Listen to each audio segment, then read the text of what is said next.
Hi, everybody. Welcome to this fabulous evening. My name is Karen and I'm from RJ Julia Booksellers. I just want to do a little Zoom housekeeping before we start. So you are all muted and you will remain muted throughout the event. You can ask questions in the chat and they will go directly to Kim and she will ask those questions of the authors later on in the evening. I think we're good. I think we're all getting used to Zoom, which is kind of a little unbelievable, but we are. But I want to welcome everyone. RJ Julia's loves partnering with the Durham Public Library. I love working with Kim, and it is an honor and a privilege that she asked us to be a part of this evening and has allowed me to introduce. So I'm so thrilled to even be a part of it. We have incredible authors here tonight, and you guys are going to have who I welcome.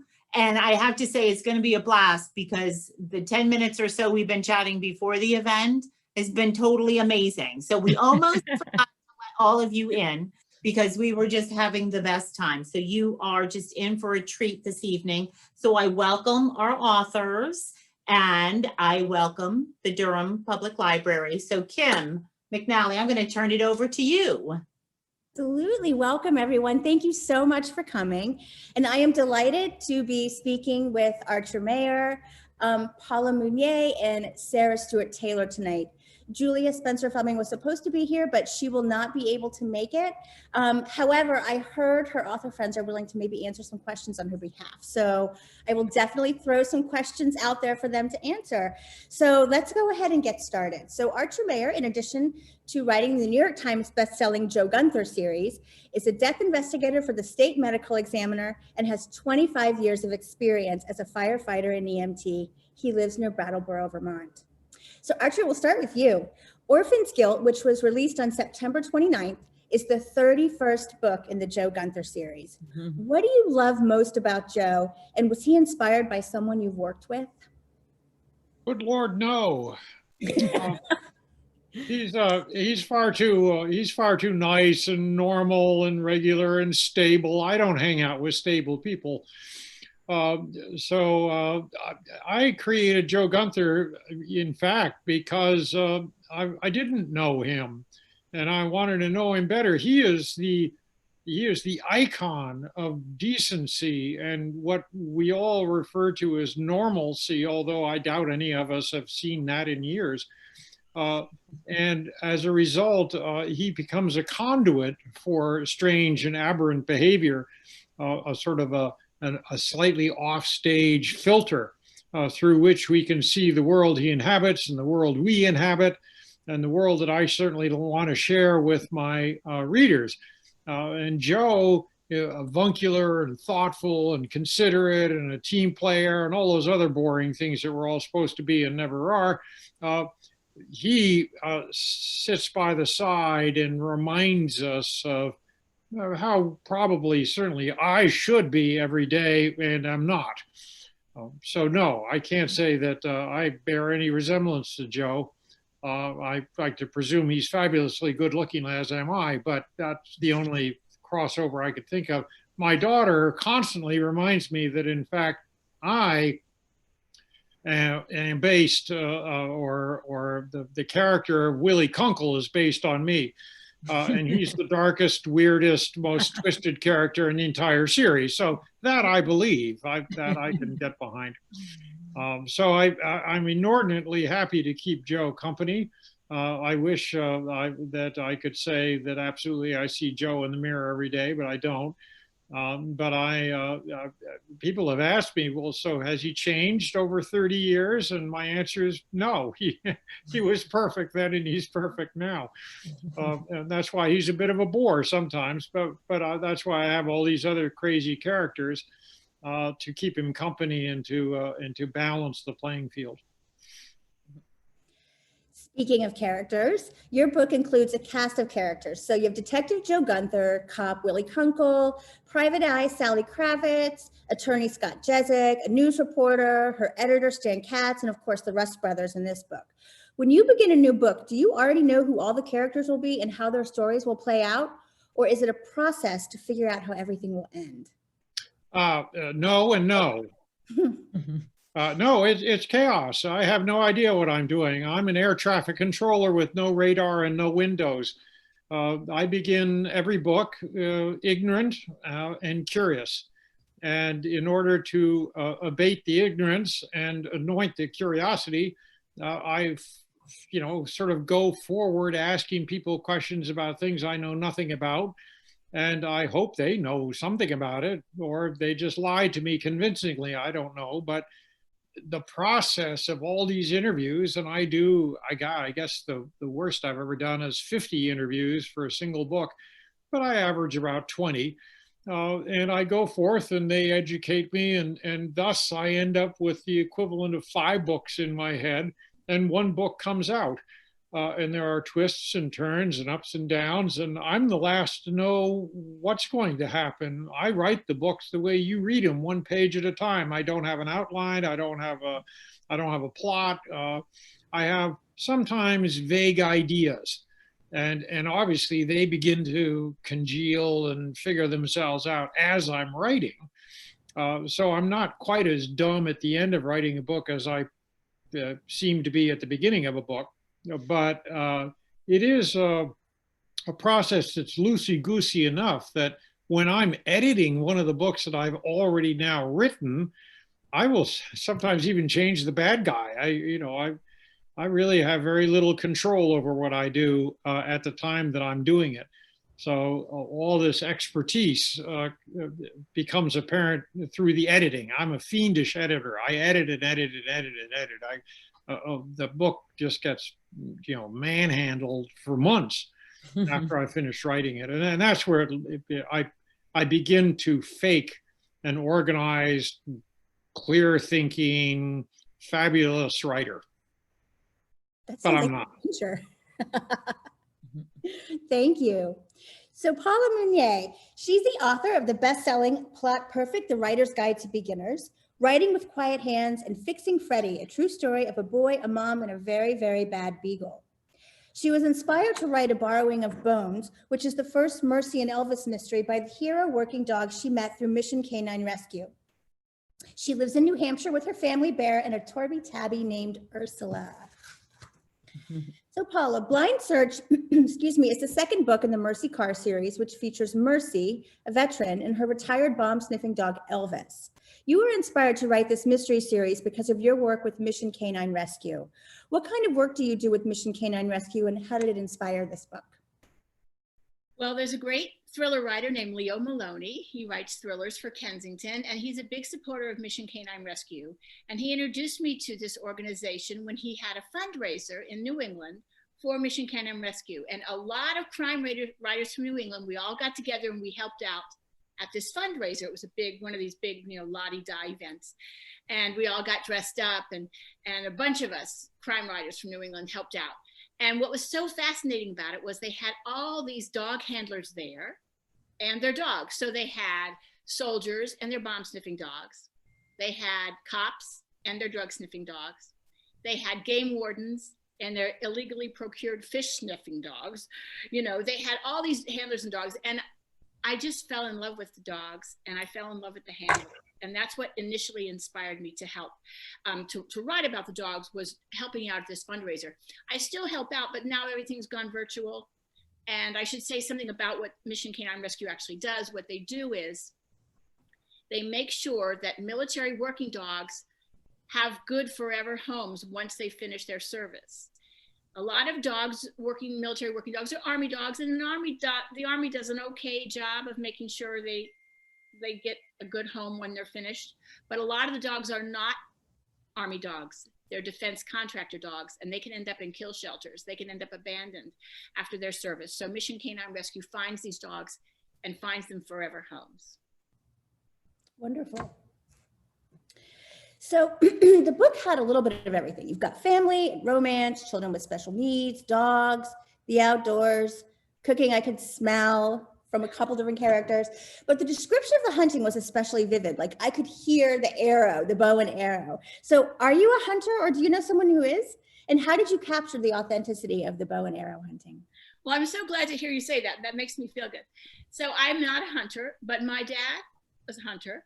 He was in the military, and he used to take me for long walks in the woods with his dogs, bird dogs, right? And he would go squirrel hunting and rabbit hunting.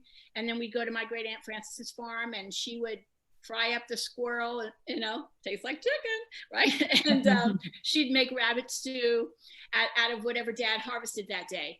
And so I learned about hunting early on. Dad was also a deer hunter, and when he hunted deer, he didn't use a rifle, he used a bow and arrow. So I was fascinated by all this. He taught me to shoot, and then when I was 10 years old for Christmas, I asked for a bow and arrow. And so I got my bow and arrow, and he would take me out to the archery range at Fort Sill, and we would practice. So even though I don't hunt, I grew up with hunting, and I grew up with bow and arrow hunting. And I'm happy to say that, you know, in the wake of the Hunger Games, lots of little girls are learning to do archery. I think archery is a fabulous sport. And in my next life, I'm going to do ski archery. Awesome. That's my great. next life. That's fantastic. Is that where you shoot skiers? So Sarah Stewart Taylor is the author of the Maggie Darcy series and the Sweeney St. George series, whose first book, Oh Artful Death, was nominated for an Agatha Award. Taylor grew up on Long Island in New York and was educated at Middlebury College in Vermont and Trinity College in Dublin. She lived in Dublin, Ireland in the mid-90s, and she now lives with her family on a farm in Vermont where they raise sheep and grow blueberries. So your most recent book, Mountains Wild, is a departure from the Sweeney St. George series that features a young art historian whose expertise lies in graveyard art. This book centers around a middle-aged detective, Maggie Darcy, who's hoping to solve her cousin's murder that took place in Ireland 23 years ago. What prompted you to write this character? And in what ways does your own life inspire your writing?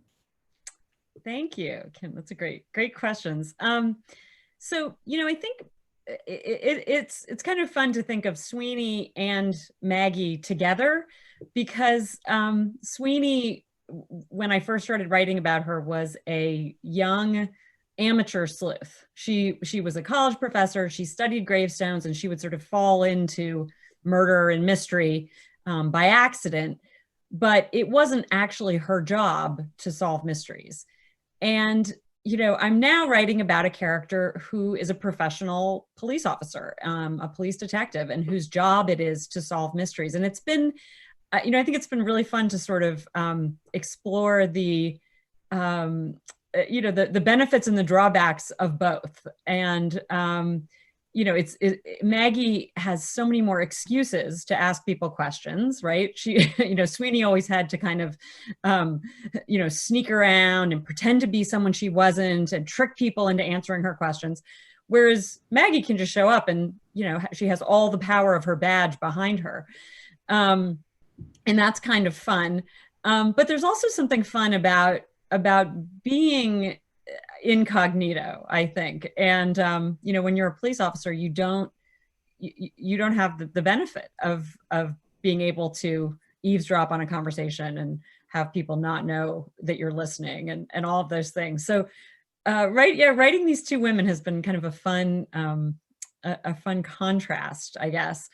Maggie really came out of a question that I asked myself. The Mountains Wild opens with Maggie's beloved cousin Erin going missing in Ireland in 1993, and then picks up 23 years later when new evidence is found in Erin's case, and Maggie, who's now become a police detective, goes back to Ireland to see if she can find Erin.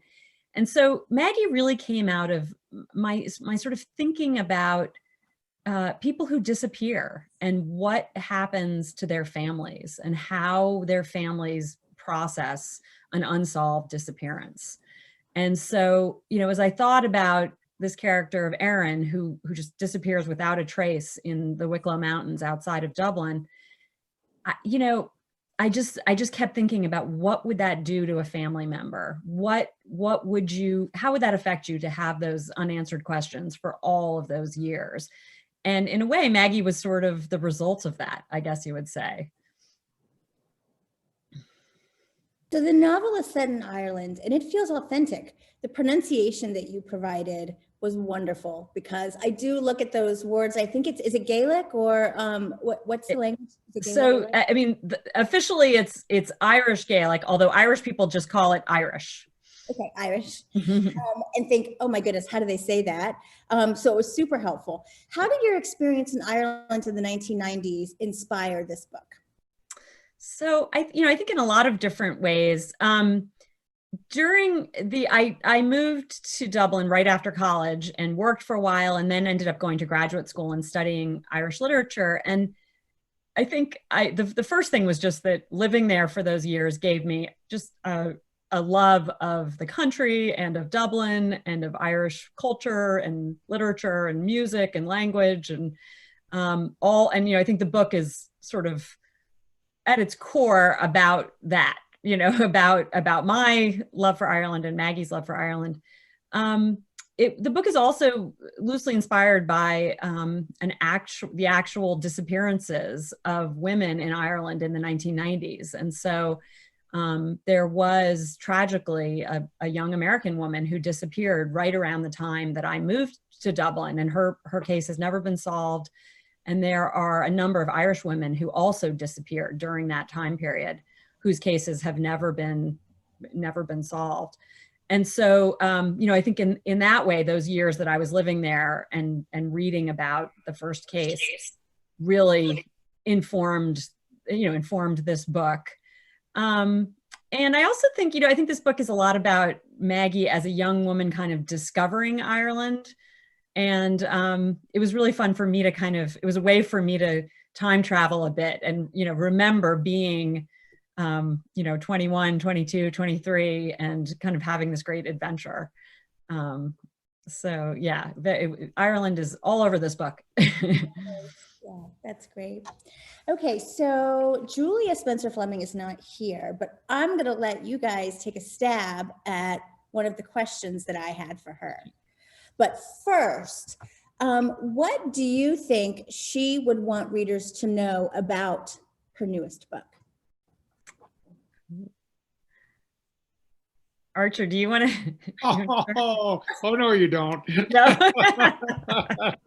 You're far better at this stuff than I am. I just have a series of one-liners and then I run away as quickly as I can. Well, I have an idea. Go, Paula. You might like. I think she hadn't written a Claire and Russ book for a while, and I think in coming back to it, she really wanted to show some of their backstories. So this is a book that takes place over 3 time periods and really takes us back to when Russ was young. And I think in that way, it gives us even more insight to these characters who I've always been a huge Julia Spencer-Fleming fan and a huge Claire and Russ mystery fan. So for me, I really miss those characters, and I loved coming back to them, getting to see them again, and getting to learn something really interesting about where they came from. Yeah, I totally agree. I think one of my favorite things about this new book was it was like you got Russ, the origin story, and I just absolutely love that, because he's such a great character, but he's very, for those who haven't read Julia's books, he's the police chief in this small Adirondack town, and he sort of teams up and falls in love with the Episcopal priest, Claire, in the town. And Russ is, he's a bit gruff and kind of silent and doesn't give away a lot. And I just loved getting to go back and see him as a young man and to see this really sort of pivotal moment in his life and how he became a police officer. It's a great book. We highly recommend it if you can't tell. Okay, so this was the other question that I had for her. I was going to say you, but she has a JD from the University of Maine School of Law. How has your experience of the law shaped the stories you tell? So how do you think her knowledge of the law shapes the stories that she writes? Good question. It is a good question. You can't answer it, that's okay. I thought I'd give you guys an option. Well, all I will say is that, by day I'm an agent, and I know a lot of lawyers who want to be writers, and there are a lot of lawyers who are great crime writers. And I think one of the reasons they turn to writing is they don't like being a lawyer so much, they much prefer being a writer. So I'm not sure how much it influences her, because I think maybe it'll escape. Yeah. It's interesting because when I think about her books and what of her is really in the books, the other thing I think about is her Episcopal faith.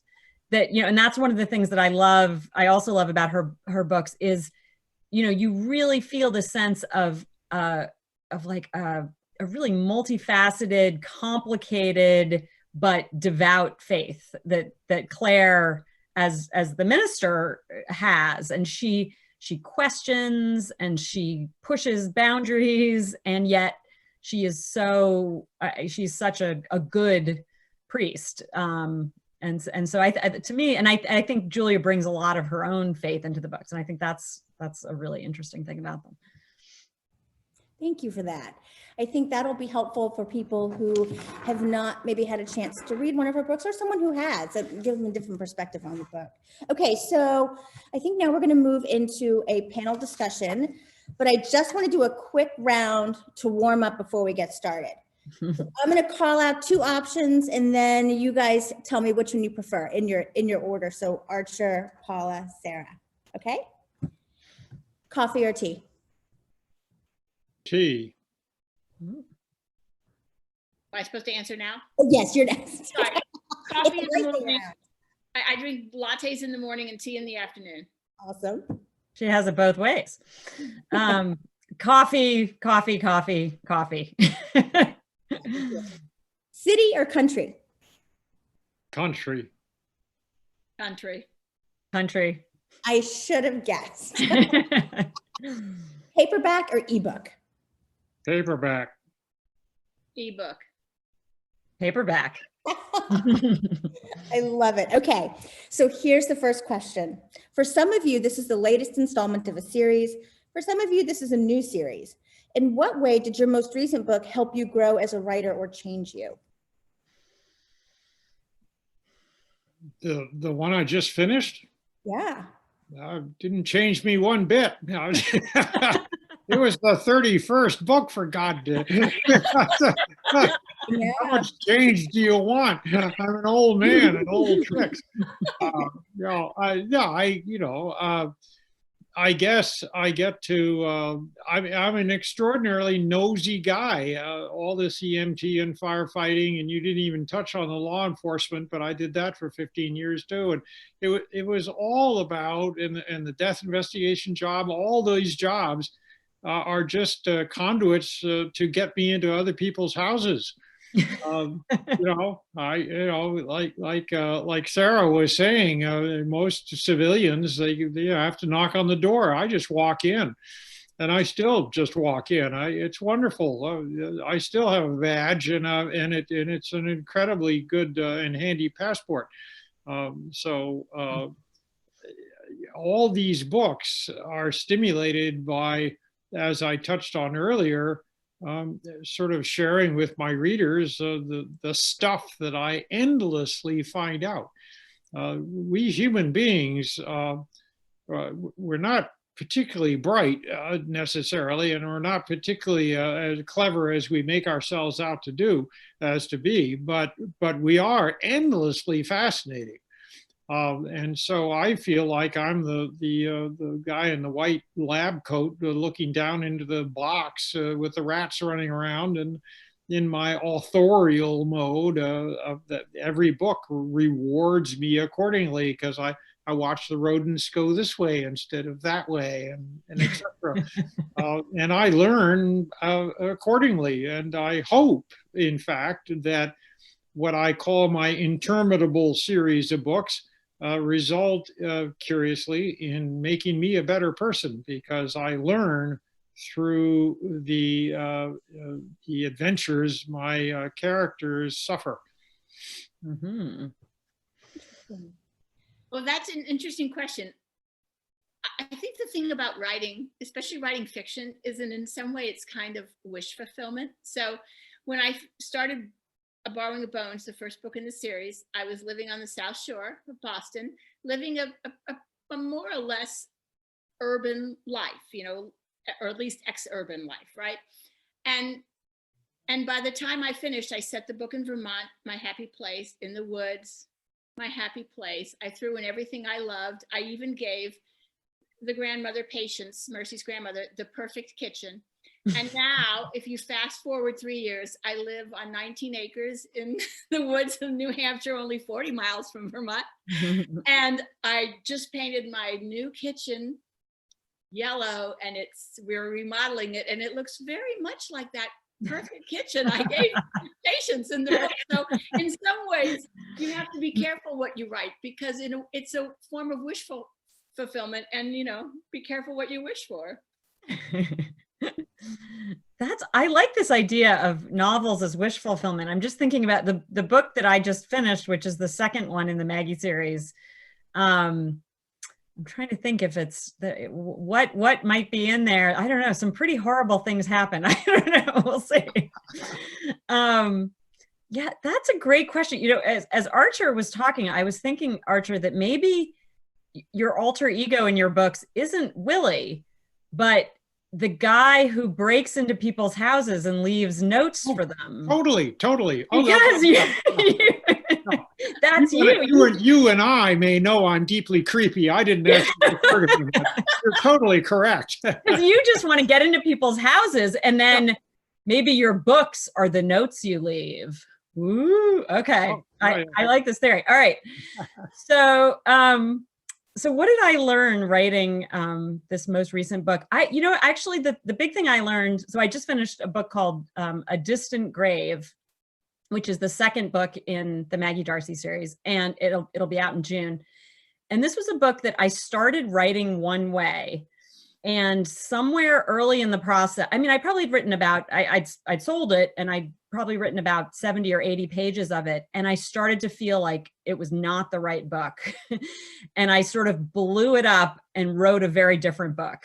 And it was terrifying because I was well into my deadline, and I'd sold one book to my editor, and but it really stuck with me that I needed to write it this other way. And I did it. I just like blew it up. I kind of started again. And I think, I mean, it hasn't come out yet, so maybe it was a terrible decision, but I think it was the right decision. And I learned a lot with this book about just following my gut and really listening to that annoying little voice in your head sometimes that tells you you're doing it the wrong way. If it's any comfort, I did precisely the same thing in the second book of my Joe Gunther series. Oh, really? Oh, that's a great omen. I like that. Okay. Yeah. Good. Excellent.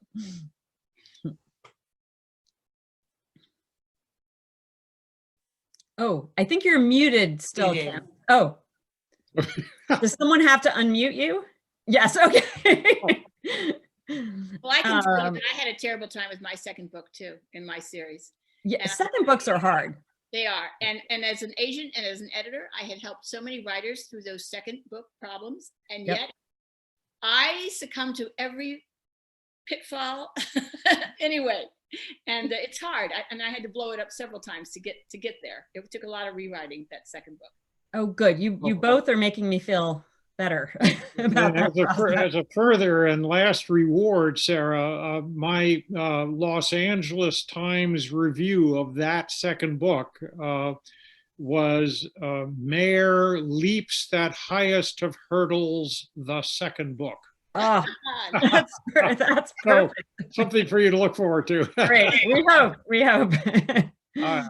Piece of cake. Hello, friends. I definitely see supporting each other on social media. How do you support each other to become better writers? No, I don't help anybody. I bet you help them to go on book tour or talk about their new books.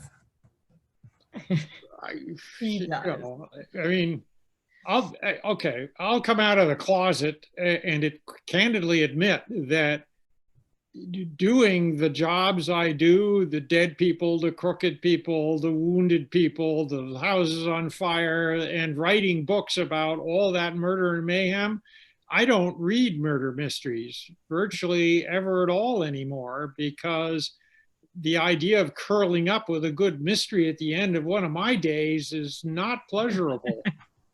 So I read nonfiction. I read history books and science books. So I mean, like when you asked that earlier question, Kim, about let's talk up geriatric moment here. Anyhow, yeah, who's missing? Julia, God, almighty. So we were talking about Julia's book, and I have to candidly admit that yeah, I've read her in the past, but it was so many years ago that I can't refer to her latest book. It's like talking sports with the guy at the gas station. I just fake it as best I can. Now I talk all of these folks up as human beings because that's how I know them. Right. But it is frankly awkward for me. I mean, I listen to you guys, and all of my stuff inside out, and I won't deny I'm frankly embarrassed because I read books about 18th century Europe or Simon Bolivar or something like that. Everybody needs an escape, right? Well, yeah, I guess that's it. And since I walk and talk all this stuff, I need to get away. Well, when I've written my 31st mystery, I hope to be in the same position. Yes. But I have just finished my 3rd mystery. And so I'm not in that position. So I do not read about 18th century Europe. I read everybody's work, including Archer's and including Sarah's and including Julia's, and study my betters.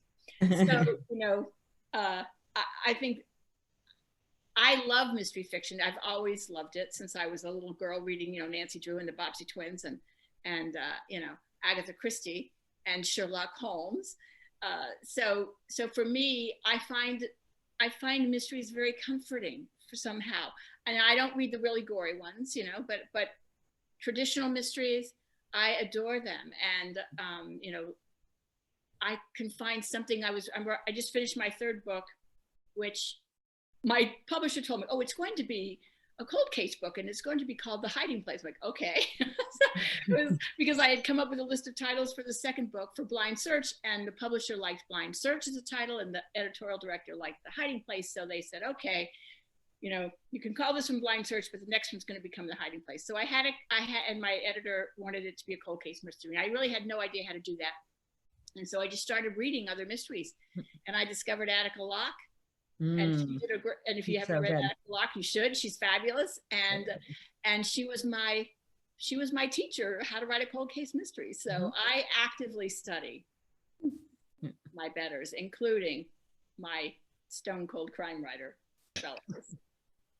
Well, yeah, and I find that I struggle a bit with. I mean, there just are so many good books out, and it's really hard. It's hard to keep up. I try to read, but when I'm on deadline, it's hard for me to read mysteries when I'm on deadline, because for one thing, I feel like other people's voices start to creep in a little bit. And so I have to be kind of careful. So I'll often not read a lot of mysteries kind of in the last 3 or 4 months of writing a book. And then as soon as I meet my deadline, I'll kind of binge for a while and I'll read all the people I've been wanting to read, and I'll really catch up on everybody. But it's hard, and it can feel really overwhelming because you want to kind of support friends and other people in the community, and yet we all have so much going on. And I mean, Paula, you, in addition to writing and reading for pleasure, you read. I mean, your job, you're a literary agent. Your job is reading submissions and clients' books. So I don't even know how you do it. Well, I like to read. Really? I read a lot. I read for a living, basically. Yeah. It's perfect. Yes, but Paula, I mean, I used to be an editor 1,000 years ago, and the disadvantage is a lot of those books never get published for very good reason. Yes, well, you don't read much of those. It doesn't take long. It doesn't take long to realize, and this is a good lesson for all writers trying to get published. It does not take long to figure out that this is not hitting the bar it needs to hit, right? You've got a couple paragraphs to win her over, right? That's it. You know, that's a very good point, Sarah. Again, many decades ago, I was hooked by the Mystery Writers of America to be on the panel to assess the best short story of the year. Mm-hmm. And I got periodicals. I was astonished. First time I ever regularly got Playboy magazine, in fact, I mean, because they had murder mysteries in them. And so the guys at the post office are really wondering what the hell was going on that year. And magazine after magazine and a short story after short story. And I'm looking at this going, mother of God, what did I volunteer to do? But you're quite right. Within 2 paragraphs, I would hurl these things over my shoulders, and I would feel very badly because, hey, I know what it's like to roll up your sleeves and write a short story or a book or something. And I felt badly that I was giving such short shrift to these writers. So at the tail end of the year, we get together with the 5 other panelists, and everybody had come up with exactly the same titles. We all got sorted out 1, 2, 3 in no time at all. And it was because, by God, to Paula's point, you know, when it's junk, it's junk. Speaking of the publishing world, what kind of reader do you write for? Describe a reader who would really like your new book. I don't write for a reader. I write for the reader in me. I'm the reader. I mean, I suppose there are people out there that are very commercially oriented, and you can think of any number of names like Patterson and whatnot, and you can think of those names because they're all multimillionaires, none of which we are. And those guys, I think, they absolutely go out there and market research the bejesus out of who their quote unquote readers are going to be. That's not the kind of writing I want to do. I don't want to spend all this time in my office turning out Ford motor car parts that are going to be appealing to, 4'5" white Midwestern, housewives. That's not interesting to me. So I guess I'm a selfish writer that way, or a really dumb one. Well, it's interesting, because I do think that you cannot, writing a novel is a marathon, right? So I could never last if I weren't amusing myself first and foremost, right? I'd get bored. I have a very low boredom threshold. I would totally get bored and I would stop. So I have to have an idea or a character, someone that I'm really interested enough to sustain, all those hours, right? But I do have a friend in California named Sandy. We were young mothers together. We've known each other for 40 years at least. And she's a reader. She's not a writer. I mean, I know a lot of readers who are writers. I know a lot of writers, but she's a reader. She has no ambitions to be a writer. She's a reader. And she reads very widely in all genres. And I know that if she likes what I write, I'm happy, because she's the kind of reader I envision in my mind as I'm writing. That's good. That you have the perfect reader. That's great. I think I also kind of write books for myself. When I'm browsing in a bookstore and I see a mystery that is set in kind of an interesting place, and that I know I'm going to learn something, that it's not just the mystery plot, that I'm going to learn something about history or about a new place or something. I always really like, and I like complicated characters. I like characters that are hiding things. I like characters who kind of, as you're reading, you unpeel their layers like an onion, and so those, and I like murder mysteries that are dark, that are very dark, but not gory and not exploitative. And so, I think those are, that's what I look for, and that's what I try to write. So and I know I have some friends who also who read my work, who fit into that category that you described, Paul, of someone who, if I make them happy, I'm happy.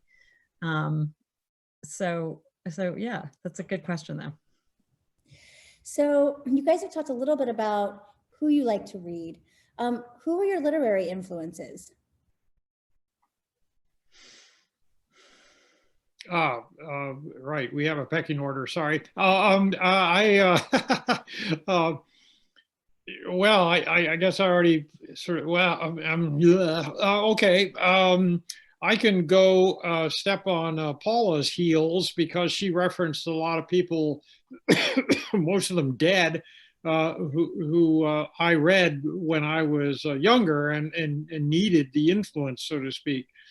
Ross Mcdonald, who is a writer few people know about now, was very influential for me, because he picked up sort of where Dash Hammett and Marlowe and company left off.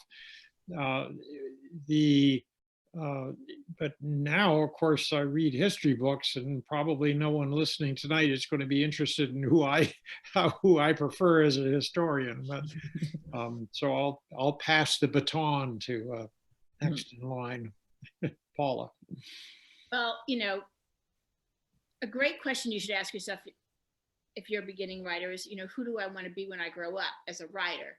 And that's a question I have my clients answer. And it's a question a lot of agents ask their clients, who do you want to be? So if you know who you want to be when you grow up, then you just have to figure out, okay, if you want to be like such and such a writer, but then you have to be different, right? The same, but different. So I knew all along that I wanted to be Julia Spencer-Fleming, who's not here, but she's fabulous, and her books are fabulous. And I loved her books for a million reasons. I love the faith-based part of it. I loved her characters. I'm also a huge fan of Marilynne Robinson, and to me, Julia Spencer-Fleming is kind of like Marilynne Robinson if she wrote mysteries, and so I loved that about her, but I knew I couldn't be Julia Spencer-Fleming. I aspired to be Julia Spencer-Fleming, and I wanted to write about nature in New England and strong women and all the things she writes about. And I like his and her points of view. So what I did was I thought, okay, how can I make my book different? And I had already fallen in love with these dogs. And so I thought, oh, I can be Julia Spencer-Fleming with dogs. And that was my goal. Now, whether or not I succeeded isn't something else, but that's what I aspire to, Julia Spencer-Fleming with dogs. So she's been my biggest, current influence in terms of my writing life. But of course, I read very widely, and everyone else, it all seeps in somewhere. And I think all writers read a lot, no matter what they read, they love to read. Right? Otherwise, we wouldn't be writers. Yeah. That's lovely. Yeah. Have you told her? Sorry. I'm sorry, Sarah. Have you told her about that? Have you told her that story? Julia Spencer-Fleming? Oh, sure, she knows. She knows. Sarah, I'm sorry, I interrupted you. No problem. So yeah, I mean, I think I have a lot. I read widely, but in terms of crime fiction, I think I as a young child, I loved Nancy Drew, and I discovered Agatha Christie when I was, sort of 11 or 12, and just just like read every single one in my public library. And then definitely went through a period in college where I saw, genre fiction as beneath me, and I sort of stayed away from genre fiction for a good while there. And then kind of rediscovered it. And, I went through a huge golden age detective novelists period where I just read, Dorothy Sayers and Josephine Tay and Nio Marsh and all that, just went through all of them and loved them. And then kind of started to discover what people were doing now, now being sort of the 1990s. And I read Sarah Paretsky, and I read Sue Grafton, and I sort of moved on to some of the noir that you guys mentioned. And it's interesting when I think about it now, I think I kind of went through the timeline of crime fiction, and that was very valuable, actually. And, you know, there were books like A.S. Byatt's Possession, which is not a mystery novel, but is a novel that I just love.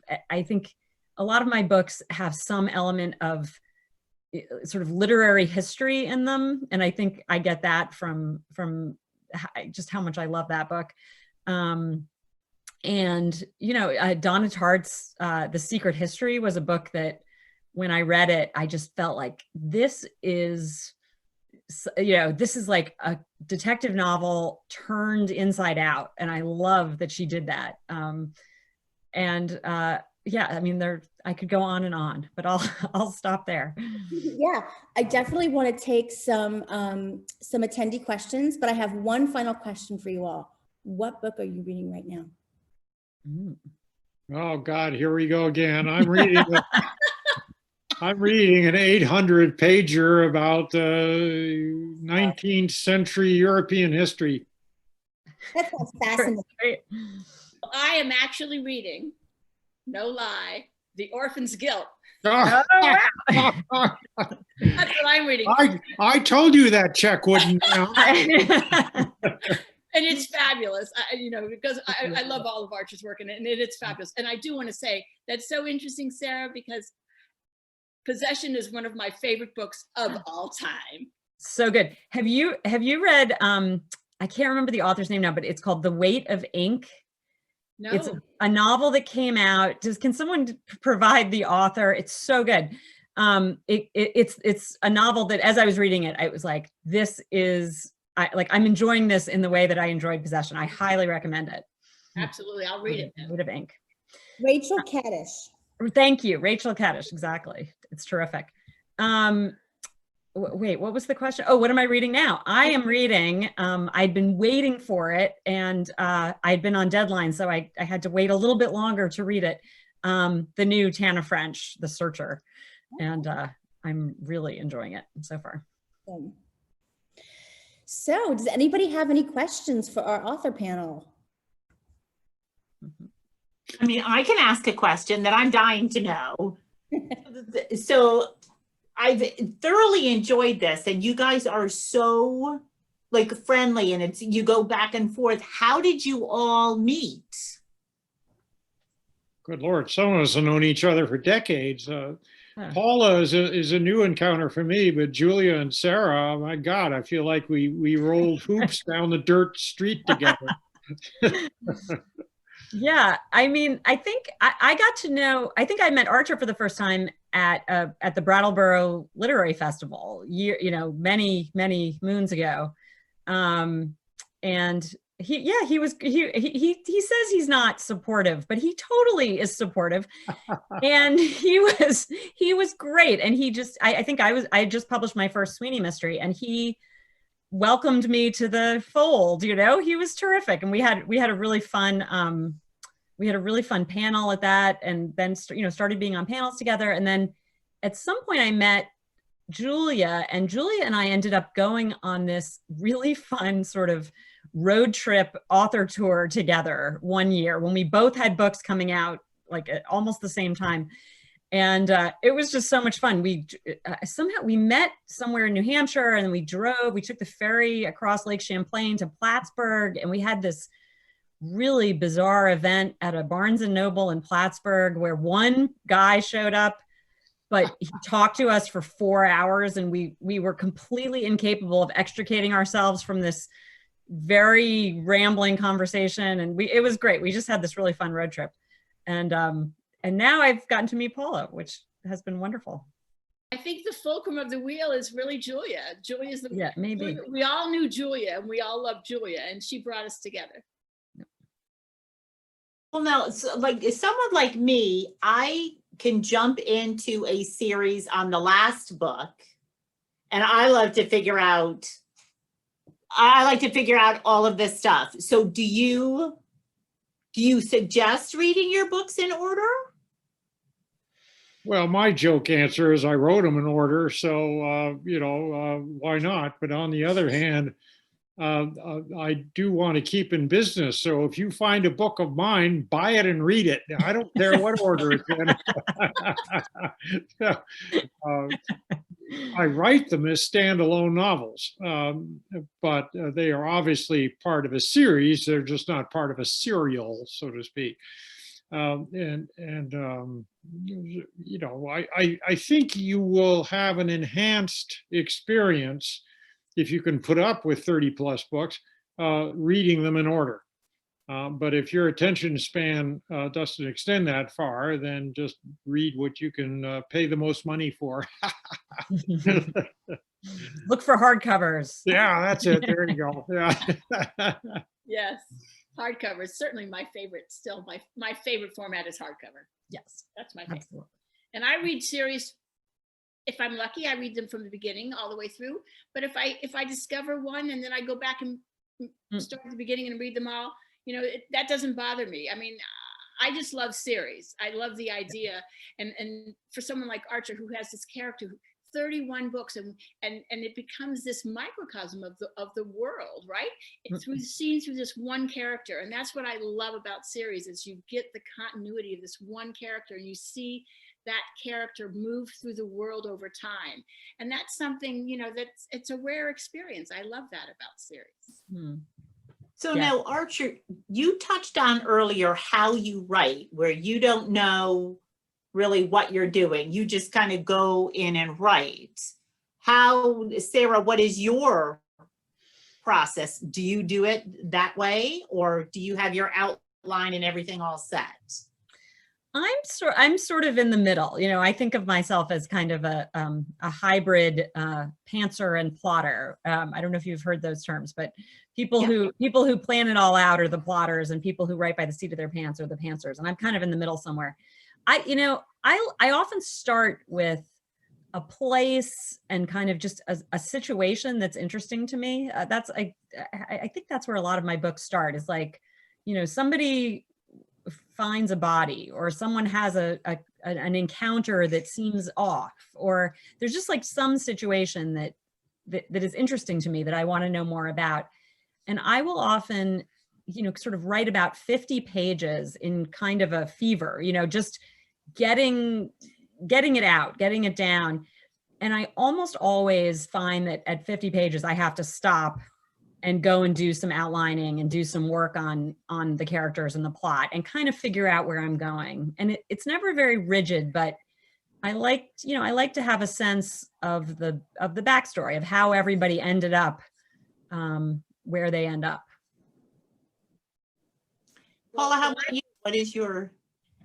Well, I wrote a book on plot, and after I wrote a book on plot, I realized that I couldn't say I couldn't write a mystery anymore, because if I could write a book on plot, I should be able to plot a mystery. So that's what got me to write my first mystery. Finally, after all these years of loving crime fiction, I finally wrote a mystery because plot didn't scare me anymore, having written a book on plot.